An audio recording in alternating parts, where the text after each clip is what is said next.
Hello friends, आज मैं आपके साथ शेयर करने वाला हूँ इंजीनियरिंग प्रोजेक्ट इंडिया लिमिटेड में आई हुई वैकेंसी के बारे में। यहाँ पे टोटल 3 तरीके की वैकेंसी है। फ्रेशर के लिए भी है, एक्सपीरियंस होल्डर के लिए भी है, यानी एक्सपीरियंस 4 ईयर, 2 ईयर और फ्रेशर 3 तरीके की वैकेंसी है। डिटेल में इंफॉर्मेशन देने वाला हूँ मैं।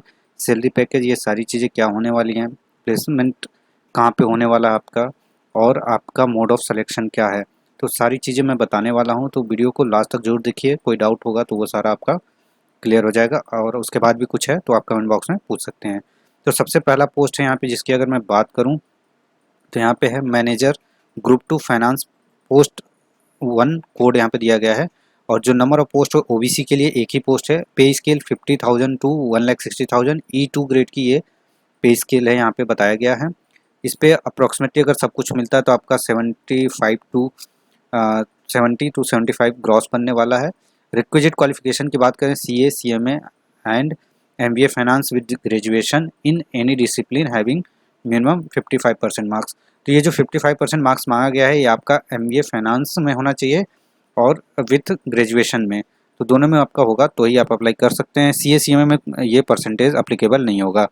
मिनिमम क्वालिफिकेशन की बात करें तो 4 ईयर का पोस्ट क्वालिफिकेशन एक्सपीरियंस मांगा है। अगर आप पहले से ही PSU गवर्नमेंट में है तो 2 ईयर्स का बिलो लेवल पे आपका एक्सपीरियंस होना चाहिए। अगर आप प्राइवेट कंपनी में काम कर रहे हैं या वर्किंग में हैं तो वहाँ पे अगर आप गवर्नमेंट में आना चाहते हैं तो आपका प्रीवियस पे स्केल 8.84 लाख पर एनम का होना चाहिए। अपर एज लिमिट 33 ईयर से, बाकी एज पर कास्ट सर्टिफिकेट आपको मिल जाएगा। अगर यहाँ पे मैं सेकेंड पोस्ट की बात करें तो असिस्टेंट मैनेजर फाइनेंस की ये पोस्ट कोड 4 है। टोटल वैकेंसी यहाँ पे 4 है, 2 अनरिजर्व के लिए, एक OBC एक SC के लिए है। तो यहाँ पे आपका पे स्केल 40,000 टू 1,40,000 E1 ग्रेड का पे स्केल है यहाँ पे। जो CA CMA क्वालिफिकेशन मांगा गया है and MBA finance with graduation in any discipline having 55% marks, यानी MBA या फिर ग्रेजुएशन में आपका 55% मार्क्स है तो आप अप्लाई कर सकते हैं। 55% मार्क्स जो है आपके CA एंड CMA पे अप्लीकेबल नहीं है, इसका ध्यान रखेंगे आप। Minimum 2 year post qualification experience आपका होना चाहिए। और अगर आप ग्रेजुएट पे, अगर ग्रेजुएट बोल रहा हूँ मैं, आपका ग्रेड पे अगर लोअर लेवल पे अगर आप PSU गवर्नमेंट में हैं तो 1 ईयर का एक्सपीरियंस लोअर लेवल पे होना चाहिए। और अगर आप प्राइवेट सेक्टर में जॉब कर रहे हैं तो आपका 6.63 लाख पर एनम का आपका पैकेज होना चाहिए, तो ही आप इस पोस्ट के लिए एलिजिबल हैं प्राइवेट सेक्टर वाले। 30 ईयर का एज रखा गया है, बाकी गवर्नमेंट रूल के हिसाब से आपको यहाँ पे मिल जाएगा। नेक्स्ट बात करें लास्ट पोस्ट की जो फ्रेशर की है, तो अकाउंट असिस्टेंट की है। एक पोस्ट रिजर्व के लिए है एंड एक पोस्ट OBC के लिए है। और यहाँ पे जो पे स्केल बताया गया है 28,000 टू 1 लाख है। और यहाँ पे जो आपकी कैटेगरी S3 है, सुपरवाइजर कैटेगरी है।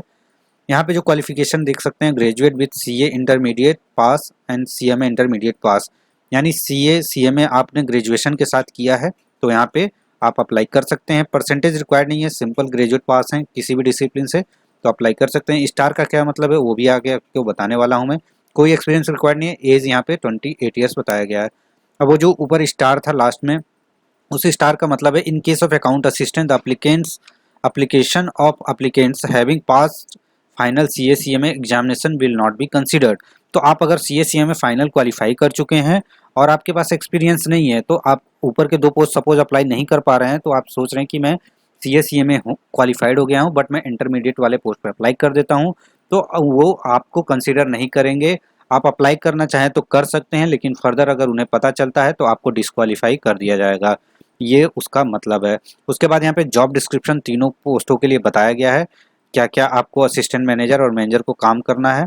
यहाँ पे अलाउंस की बात करें तो इन एडिशन आपका जो बेसिक था 50,000 और आप 40,000 और 28,000, उसके अलावा आपको DA HRA EPF medical facility perks allowance सारे कुछ मिलने वाली चीज़ें हैं। DA आपका 17.2 चल रहा है, HRA 24% है, पर्क्स अलाउंस 35% है आज के डेट में मैक्सिमम, ये सारी चीज़ें हैं। 10 ईयर्स आपको relaxation, 5 year, 3 year as per your caste category मिल जाएगा। खास बात यहाँ पे सिलेक्शन प्रोसेस जो बताया गया है वो डायरेक्ट इंटरव्यू है। फॉर पोस्ट नंबर 3 जो सीरियल नंबर 3 में है अकाउंट असिस्टेंट के लिए, वहाँ पे depending upon the number of applicants वो चाहे तो GD इंटरव्यू या फिर रिटन टेस्ट के बाद आपका सिलेक्शन कर सकते हैं। तो लेस कैंडिडेट आते हैं तो डायरेक्ट इंटरव्यू भी ले सकते हैं, और नंबर ऑफ कैंडिडेट ज़्यादा होते हैं तो वहाँ पे उन्होंने बताया है, अभी आगे चल के दिखाऊंगा आपको, तो वो इंटरव्यू कंडक्ट कर रिटन टेस्ट कंडक्ट कर सकते हैं। उसके बाद इंटरव्यू नहीं होगा, रिटन बेस्ड पे जिसका भी मेरिट में नाम होगा सबसे ज़्यादा हाईएस्ट नंबर होगा उनको कंसिडर किया जाएगा। उसके बाद यहाँ पे बात करें मैनेजमेंट में conduct written test group discussion for shortlisting the applicant. So ये चीज़ें भी बता दी गई हैं। Mode of payment of application fees की बात करें तो 295 है assistant grade manager grade 2 assistant manager finance के लिए, और 590 रुपीज़ है आपका अकाउंट असिस्टेंट के लिए। डेबिट क्रेडिट कार्ड से आप फीस पेमेंट कर सकते हैं। SC ST कैंडिडेट एग्जम्प्टेड है फीस पेमेंट के लिए। कंप्यूटर नॉलेज होना आज के डेट में कंपलसरी है वैसे भी, तो आपको सारे पोस्ट के लिए कंप्यूटर का नॉलेज होना चाहिए। अप्लाई कैसे करना है तो engineeringprojects.com पे जाके आप अप्लाई कर सकते हैं। डिस्क्रिप्शन बॉक्स में लिंक आपको मिल जाएगा, वहाँ से अप्लाई कर लीजिएगा। और यहाँ पे खास बात है कि 9 मार्च 2020 से स्टार्ट है इसका एप्लीकेशन, और 26 मार्च लास्ट डेट है। एप्लीकेशन रजिस्ट्रेशन करते समय ईमेल आईडी फ़ोटो स्कैन होना चाहिए आपके पास, 40 KB साइज मैक्सिमम होना चाहिए, 30 KB सिग्नेचर का होना चाहिए। राइटअप में होना चाहिए अगर आपके पास एक्सपीरियंस वाले पोस्ट के लिए अप्लाई कर रहे हैं, the separate position currently held कौन कौन से हैं, और pen picture of professional experience achievement and significant contribution of professional fees. कोई भी चीज़ आपको सेंड नहीं करना है, स्टेप बताए गए हैं आपको रजिस्ट्रेशन प्रोसेस के, फर्स्ट सेकंड थर्ड स्टेज करके उस तरीके से आपको कर लेना है। ओनली शॉर्ट लिस्टेड एप्लीकेंट का will be called for interview. The venue, place and date interview shall be intimated on shortlisted.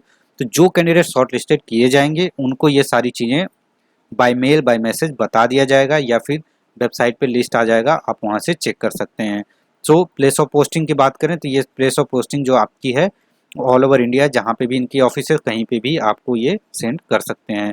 Selection and placement की बात यहाँ फिर से बताई गई है। अटेंडिंग इंटरव्यू जो होगा आपका न्यू दिल्ली में होगा। Assessment of candidate, written test if required listing candidate, वो भी लिखा हुआ है। In case of selection of the post of account assistant only written test will be conducted.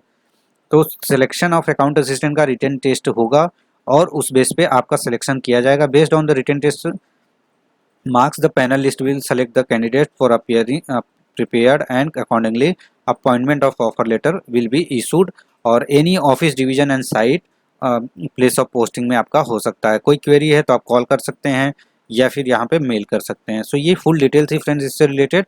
So thank you for watching this video. ऐसे ही job updates के लिए channel को subscribe कर लीजिए, बेल आइकन जरूर प्रेस करिए, और अपने फ्रेंड्स के साथ शेयर करें, अपने फेसबुक पे, टाइम ग्रुप पे, जो भी ग्रुप्स है आपके पास वहाँ पे सबके साथ शेयर करें, ताकि ज़्यादा से ज़्यादा लोग यहाँ पे इन अपॉर्चुनिटीज़ का फ़ायदा या बेनिफिट ले सकें। Thank you.